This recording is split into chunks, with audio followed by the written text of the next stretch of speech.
चुनाव से पहले ही जिनके तीसरे टर्म की बात हो रही है, लोगों को इंतजार है, ऐसे देश के यशस्वी प्रधानमंत्री नरेंद्र मोदी जी हमारे साथ हैं। प्रधानमंत्री जी बेहद ही स्वागत है। जय जगन्नाथ। प्रधानमंत्री जी सुबह के 8 बजे, इतिहास में कभी ऐसा देखने को नहीं मिला है कि कोई प्रधानमंत्री सुबह होते ही जनता के बीच पहुंच जाए। पूरी में हम जब सुबह 7 बजे हम जगन्नाथ जी के दर्शन करने के लिए जा रहा था, तब से मैं हैरान था कि सुबह 6:30-7 बजे से हजारों की तादाद में लोग यहाँ खड़े थे। मैं देश की जनता का बहुत ही ऋणी हूँ। मैं उड़ीसा की जनता का बहुत बहुत आभारी हूँ और खास करके पूरी ने पूरा मन भर दिया। आज मैं पूरी को सर झुका करके नमन करता हूँ। प्रधानमंत्री जी, पुरी में हम खड़े हुए हैं। उड़ीसा में 25 साल का यहाँ का शासन जिनको आप सीधे चुनौती दे रहे हैं। दूसरी तरफ बंगाल भी है और साथ में बिहार भी लगता है। इस बार 5 चरण के चुनाव के बीच क्या मूड लग रहा है जनता का? 4 चरण के चुनाव, इंडी अलायंस पूरी तरह अस्त हो चुका है। अब जो चरण शुरू हुए हैं वो हमें 400 पार जाने की मजबूती दे रहे हैं। आज भी मैं मतदाताओं से कहूंगा, भारी मतदान करें, जी भर करके मतदान करें, देश के लिए मतदान करें। प्रधानमंत्री जी, हम देख रहे हैं लगातार लोग आपको कैमरों में कैद करना चाह रहे हैं अपने एक एक झलक के लिए। नारी शक्ति जिसकी आप सबसे ज्यादा बात कर रहे हैं, वाराणसी में हमने देखा एक बूढ़ी दादी अपने 4 साल के पोते को कंधे पर लेकर आई और कहा कि मोदी इनके दादू हैं। और जब मैंने उनसे पूछा, उन्होंने कहा मोदी तो भगवान है। ये आपको लगता है कि काफी ज्यादा भार आपके ऊपर डालता है, ऐसी भावना है? जब मुझे इस प्रकार की घटनाओं का पता चलता है या मैं भी जब कभी रास्ते में चलता हूं तो ये अनुभव करता हूं, जैसे बच्ची देखिए हाथ जोड़ करके बैठी खड़ी है।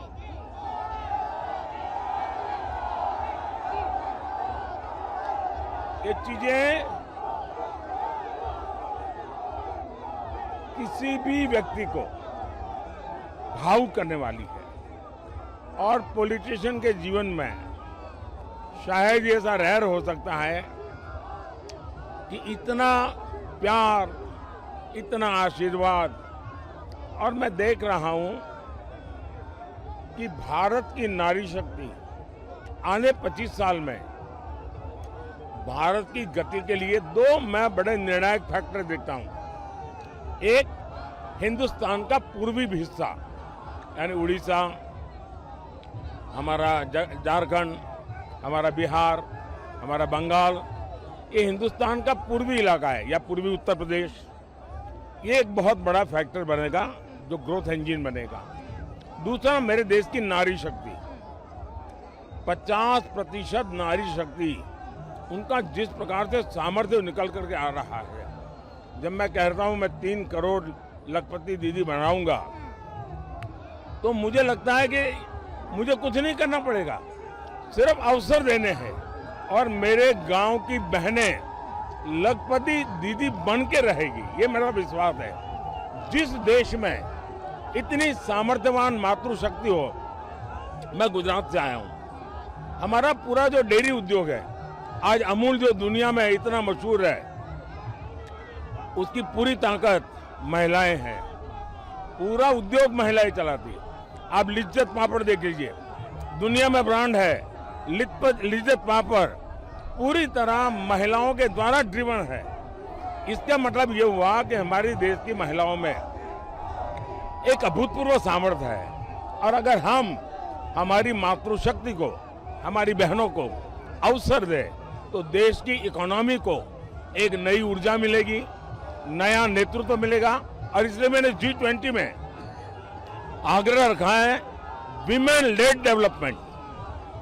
मोदी जी, 2.5 दशक के अपने करियर में मैंने कभी नहीं देखा कि किसी प्रधानमंत्री के चुनाव से पहले ही 3.0 की बात होने लगे, तीसरे टर्म की बात होने लगे। अब सस्पेंस है कि जब आप वापस आएंगे तो क्या आप एक रिवोल्यूशनरी क्रांति लेकर आने वाले हैं? ज्यादातर राजनेता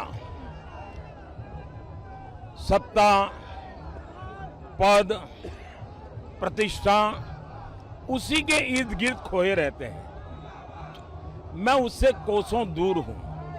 मैं मानता हूं कि पद एक कार्यभार है पद ये प्रतिष्ठा के लिए नहीं होता है, जीवन खपाना होता है और ये चीजें लास्ट मोमेंट नहीं करनी होती है, बहुत पहले से तैयारी करनी चाहिए। इतना बड़ा देश है, उसकी आवश्यकताओं को समझना चाहिए, उसके आधार पर नीतियां बनानी चाहिए, रणनीति बनानी चाहिए, निर्णय करने चाहिए और तब जाकर के फैसले होते हैं, परिणाम मिलते हैं।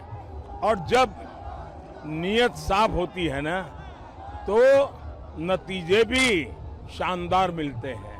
अंतिम सवाल है मेरा प्रधानमंत्री जी आपसे, जब जब हमने देखा 14 में भी 19 में भी आपके खिलाफ जब भी कोई ऐसी भाषा का इस्तेमाल हुआ निचले स्तर पर जाकर, जनता ने और ज्यादा भरपूर प्यार और आशीर्वाद दिया। इस बार भी कोई आपको तानाशाह कह रहा है, कोई कह रहा है कि संविधान खत्म कर देंगे, कोई कह रहा है लोकतंत्र, और यहाँ तक कि कांग्रेस कह रही है एक चाय वाला प्रधानमंत्री इसीलिए बना क्योंकि हमने देश में ऐसा लोकतंत्र बनाया। मैं डॉक्टर बाबा साहब आम्बेडकर का, मैं संविधान सभा का, उस समय सभी महापुरुषों का सर झुका करके प्रणाम करता हूं कि उन्होंने देश को ऐसा संविधान दिया कि एक चाय वाले का बेटा, एक गरीब मां का बेटा, और मेरे देश के लोकतंत्र की ताकत देखिए कि उसने उसे प्रधानमंत्री बना दिया। मेरे लिए तो संविधान शासन चलाने का सबसे बड़ा धर्म ग्रंथ है। मेरे लिए एक राजनेता के रूप में, एक पॉलिटिकल लीडर के रूप में, एक जनप्रतिनिधि के रूप में संविधान मेरा मार्गदर्शक है और मैं उसका पुजारी हूं। और ये पूजा मैं आज से नहीं कर रहा हूं। जब संविधान के 60 साल हुए थे तो मैं पहला व्यक्ति था देश में जिसने हाथी पर संविधान रखा और संविधान की यात्रा निकाली, और मोदी सीएम था, पैदल चल रहा था। संविधान को अगर किसी ने बर्बाद किया है, इस परिवार ने किया है, खुद के उपयोग के लिए किया है। सबसे पहले जब पंडित नेहरू जी प्रधानमंत्री बने, कुछ ही वर्षों में उन्होंने संविधान में परिवर्तन करके फ्रीडम ऑफ स्पीच को रिस्ट्रिक्ट करने का काम किया। उसके बाद उनकी बेटी ने उनको जब न्यायालय ने एमपी के रूप में घोषित कर दिया कि आप योग्यता नहीं रखती हो, तो उन्होंने संविधान बदल दिया। देश की जनता ने मांग की कि आपको छोड़ देना चाहिए, तो उन्होंने इमरजेंसी लगा करके संविधान के लीरे उड़ा दिए और वो बैठी रही। उसके बाद उनके बेटे आए, उन्होंने शाहबानू का सुप्रीम कोर्ट का जजमेंट, उसको संविधान में इधर उधर कर करके उलट दिया, लाखों माताओं बहनों के अधिकार को छीन लिया। उसके बाद उन्होंने मीडिया को कंट्रोल करने के लिए एक बिल ले आए। उसके बाद उनके साहबजादे, जिनके पास कोई सत्ता नहीं, एमपीसी के सिवाय कुछ है नहीं, उन्होंने संविधान के द्वारा बनी हुई कैबिनेट, उस कैबिनेट के निर्णय को प्रेस कॉन्फ्रेंस बुला करके लीरे उड़ा दिए और कैबिनेट को अपना निर्णय रिवर्स करना पड़ा। संविधान का इससे बड़ा अपमान शायद हिंदुस्तान में किसी ने नहीं किया होगा, जिसमें इन परिवार के चारों पीढ़ी ने किया है। और इसलिए दूसरा, ये कांग्रेस पार्टी के संविधान को भी नहीं मानते। सीताराम केसरी को बाथरूम में बंद कर दिया था कांग्रेस पार्टी के अध्यक्ष थे, उठा करके फुटपाथ पर रात को फेंक दिया था और पूरी पार्टी को कब्जा कर लिया था। और इसलिए मैं समझता हूं कि कांग्रेस के मुंह में संविधान शब्द शोभा नहीं देता है। अंत में प्रधानमंत्री जी, आप अभी भगवान महाप्रभु जगन्नाथ जी के दर्शन करके आए, आशीर्वाद आपने उनका लिया है। आप जिन शहजादे की बात कर रहे हैं वो कह रहे हैं कि धर्म पर अगर आप उनसे बहस करेंगे तो आप जीत नहीं पाएंगे, वो चुनौती दे रहे हैं। मैं उनके धर्म के ज्ञान के विषय में जानता नहीं हूँ कुछ, और मैं अपने आप को कभी ज्ञानी कहता नहीं हूँ। मुझे तो धर्म से बहुत कुछ सीखना है। एक अगाध समुंदर है, शायद मैं 7 जन्म उसमें डुबकी लगाता रहूं तो भी मैं पूरा ज्ञान प्राप्त नहीं करूंगा। ये उसका सामर्थ्य, उसका विस्तार, उसकी विरासत इतनी बड़ी है कि मैं नहीं कह सकता हूं कि वे इतना जानते होंगे कि नहीं जानते होंगे। मुझे उनका, मेरा व्यक्तिगत कभी चर्चा हुई नहीं है और मीडिया में भी कभी धर्म पर उनका साक्षात्कार मैंने सुना नहीं है, तो मैं ये तो नहीं कह सकता हूं। मैं मानता हूं मैं एक विद्यार्थी हूं, मुझे बहुत कुछ सीखना है। तो अब 400 पार देश की जनता का संकल्प है, अबाल वृद्ध का संकल्प है, देश के गांव का संकल्प है, देश के गरीब का, देश के युवा का, देश के किसान का, देश की नारी का, इन सब का संकल्प है कि इस बार देश 400 पार के साथ नई सरकार के नेतृत्व में नई ऊंचाइयों को प्राप्त करेगा।